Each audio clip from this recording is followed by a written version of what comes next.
This is Let's Talk Teens, a parenting podcast sharing tips on raising amazing teenagers. We are both certified life coaches that have worked with teenagers as coaches, mentors, and teachers.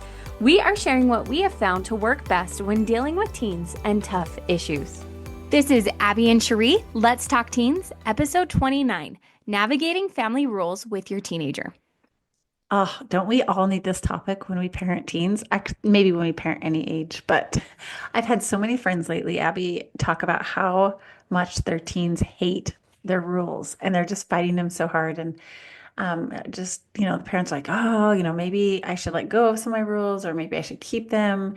And they're in turmoil over it because it's causing such turmoil in the relationship with their teen, which is something, none of us like. We want to have a good relationship with our teenager. So I thought it would be really a good one, a good topic just for us to talk about today. First thing I was thinking about is when we have rules for our family, like rules in of our home, where do those come from? Do those come, like if we really think about why do I have this rule for in my family? And was it coming from a place of, oh, I want to punish my teen or I want things to be hard on them?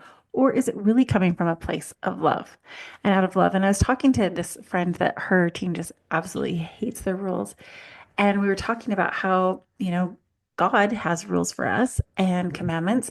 And, for a long time, I think even myself was like, oh, it's just these rules and, we're expected to do these certain things. And I didn't look at it from a place, I think, as a teenager that we had commandments or rules from God because he loved us. But now as a parent, I think I understand it so differently. The rules I have for my children, my teens when they were growing up, my kids was out of love because I care about them, because I want to keep them safe, because I want them to live their best life, because I want them to have the best experiences possible. And thinking about like, that's why we have rules. It's not to punish them. It's not to make things hard. It's not because we want them to be miserable. And isn't God the same way with us? It's just like we have commandments and rules because he loves us, because he wants us to be safe, because he wants us to live our best life, and he wants us to have, the most joy. And so I think when we're setting rules and we have rules for our teens and our kids come at us like, oh, we hate these rules. You're so strict. You just hate me. You don't want me to hang out with my friends. You don't want me to have any fun. You don't want me to fit in. To just remind ourselves as parents that really why we have these rules is because we love them. Oh, Cheree, we've been friends long enough. I'm like, yes, yes, yes. And I actually have literally sat down and thought to myself, I want to parent like God does. And I know that's a really weird question and stuff, but I'm like, I want to be a better parent. Obviously, he's the ultimate parent, right? So I'm like, how does God parent? And you're absolutely right, right? We have rules, right? I'm thinking about the Ten Commandments, and there's a couple key ideas that you threw out there that I'm like, yes to. One is when it comes to like thinking about those rules and kind of comparing that, to the rules that we have, whether we believe in God or religion or kind of those internal values. I always think, you know what? God didn't give us a ton of them, right? Like we've got 10 commandments. Now, you could argue, right? Well, there's some other rules and policy, like other things depending on your personal beliefs, but there's not a huge laundry list. And I really encourage parents of teens, I say, have as little rules as possible. And that kind of freaks them out at first, but we need to make sure that we have rules that we can back up. These rules don't really change. We can stand by these rules. And I'm going to be honest, there's not a lot of things in my life that I can with 100% certainty be like, yep, this is always the case, right? So when it comes to our family rules, I say like have as minimal rules as possible that keep your children safe, right? Physically, mentally, emotionally, spiritually. So make sure that the rules that you do have really do matter because then, we can come in with that perspective that you were saying of, hey, teenage son or daughter, I love you so much. And because I love you, I have this rule versus I just have this rule because I'm in charge. I'm the mom. I'm the parent. And that is the worst kind of parenting. That causes rebellion. That causes pushback. It causes youth to say things like, "Oh, my parents are so unfair. They never see my side of like, the argument." And that's because they might feel like they're constantly Like they can't even move, right? There's so many rules about what they can and can't do. So my parenting style, and I'd be curious to hear yours, Cheree, but I'm like, I want as few rules as possible so that when I do say no or have a rule, like my kids know, oh, okay, like mom means it. And also, mom really does kind of let me do what I want as long as it's safe and, good for their overall growth. So it really must mean something that she is saying no on this one. Now, that doesn't mean they're not going to cry or they're not going to be so upset. But I am a big believer in like, let's have as few rules, but they're impactful and they're meaningful as possible. Absolutely. I love everything you've hit on, and it goes with 3 points I wanted to make today. Is one, is it is important to have non-negotiables. And that goes to those few rules, that we don't need to have a lot, but there's a few that are just non-negotiable. Like this is a rule for our family in our home that we aren't going to negotiate. Like our kids know this is a non-negotiable. And that is something that is so great, for those who have a family where there's husband and wife and the mother and father, they can decide together those non-negotiables. Or if you're a single parent, it's okay, what are my non-negotiables? But really thinking like what is really, really, really important. And then I don't have to have this laundry list of rules like you were talking about, but I have these that are really important and I know my reason behind them. And that's the second point is what is my reason for this rule? And I think sometimes it's really good to just do a little check-in and see if something needs to change. Like, why do I have this rule? I remember, and maybe I've talked about this in a previous podcast episode, but when my youngest was a teenager and Snapchat was, just coming out and it was a big deal, and we were like, absolutely not, you will not have Snapchat. And that was one where I had to really ask myself what my reason was. And then I had to ask myself if I liked my reason. And I did end up changing my mind about that. And that could be debated a lot. But I had to, like, my reason when I asked myself was because of what, like, my mom and what my sisters and sisters-in-law would say. And, as parents, we all kind of freaked out, like, this is a bad app. And that was my reason. It was a fear reason. And it was afraid that he was going to do something bad with it. And it was all out of fear. And I was like, I don't like that reason for not letting him have Snapchat. And so then as we talked about it and we figured out like why he wants Snapchat, what that's like, I learned more about the app. We set some rules with that. I was more okay with him having it. And that was what we chose to do as parents. I'm not saying that you're wrong if you don't let your kid have Snapchat. The other thing I knew with this particular child is he probably would have had it anyway. Honestly, he would have snuck around and had it. And for me, I liked the reason of saying, I'm going to say yes so that I know he has it and he's not hiding it and there's not this dishonesty um, problem between us and secretive thing that we could just be open about it. And so then I liked, like that was a negotiable rule that we changed because I had to ask myself if I really liked my reason, what my reason was, and if I wanted to change it. So I think that's always good as a parent to be like, okay, what is my reason for this rule? And do I like my reason? And if I like my reason, then man, I'm going to stick with it. And that's going to be a non-negotiable.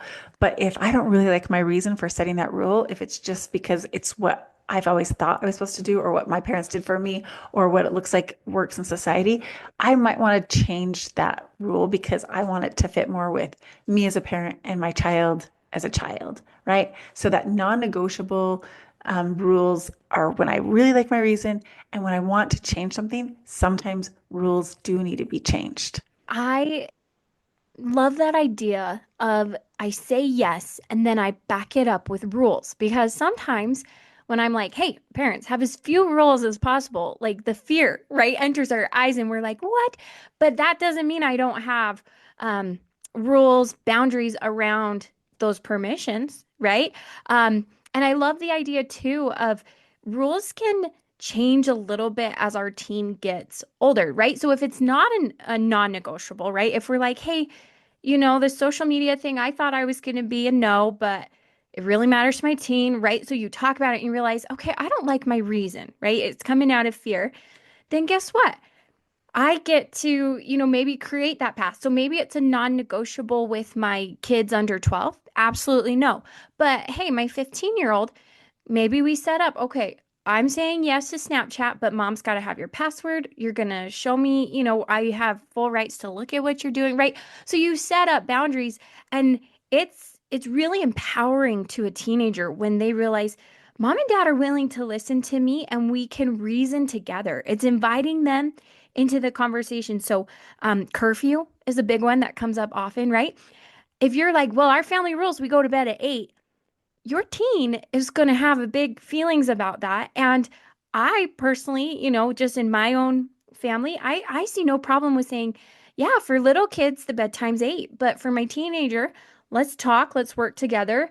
What do you think's a great bedtime? And they're going to say, I want to go to bed at midnight. And you're going to say, well, I can't agree to midnight, but I can agree to 9, right? Or 9:30, right? So we get to invite them into that conversation. And my experience has been when we invite them into the conversations and kind of showing them that we're willing to maybe renegotiate some non or negotiable rules, not the Right. non-negotiable, but the ones that Right. we're willing, that they will way back off of the rebellion. They'll feel heard and they'll feel like, okay, yeah, like I'm willing to do this because I see mom or dad is also willing to meet me.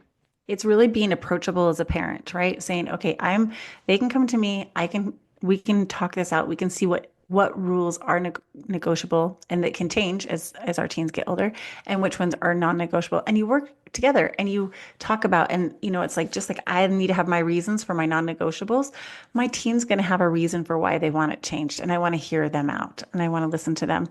I think my last point that I think is just really important is holding space for their emotions and dislike for our rules, right? Like sometimes as a parent, we might deem ourselves a bad parent if our kids don't like our rules, right? I mean, we want our kids to like us. We want to be friends with our teenagers. I mean, I hope so. I hope we all want to be friends with our teenagers.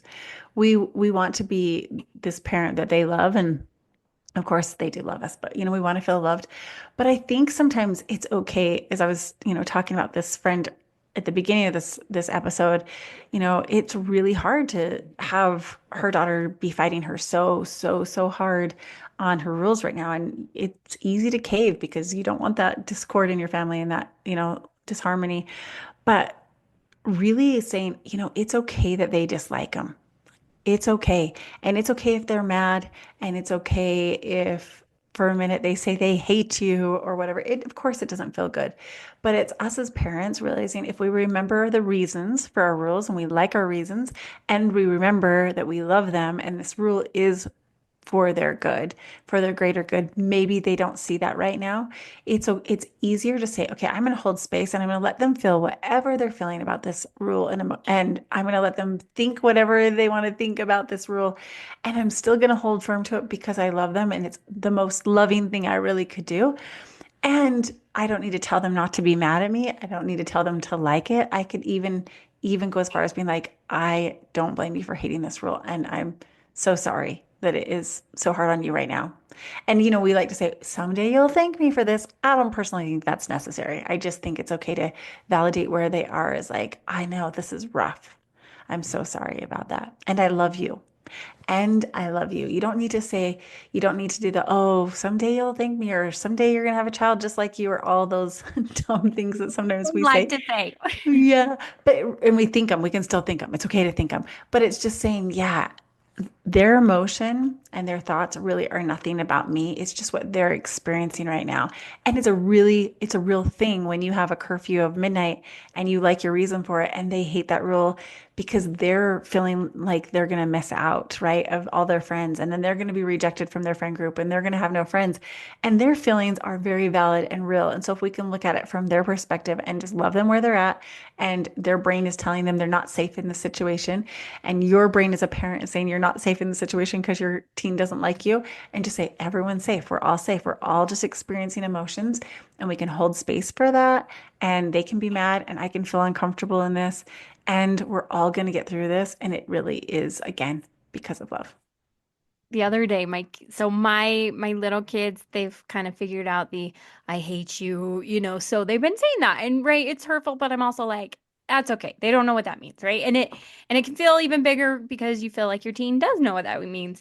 But my cute sister-in-law, she just in passing, she's like, "Oh, my kids will never say that to me. Like I would be so upset if they said that to me." And I was like, "Well, they're gonna, you know what I mean? Like you just have to embrace that your children aren't always going to be happy with you, and it is an icky feeling. But when you have figured out all the steps that you talked about of, no, I actually really like this rule. I'm not just being like prideful or this is the way because I'm mom, right? But because you're like, no, this actually really does matter, then that feeling is a lot more easy to let pass over you because you're like, no, I really do stand by what I say. And I have thought a ton about, Cheree, how when we are teenagers, you're like, oh, these rules that, going back to God or religion have for us, oh, they're just, what's the big deal if I do this? Or what's the big deal? And then it's taken an adult perspective to go, oh my goodness, that is a big deal, right? So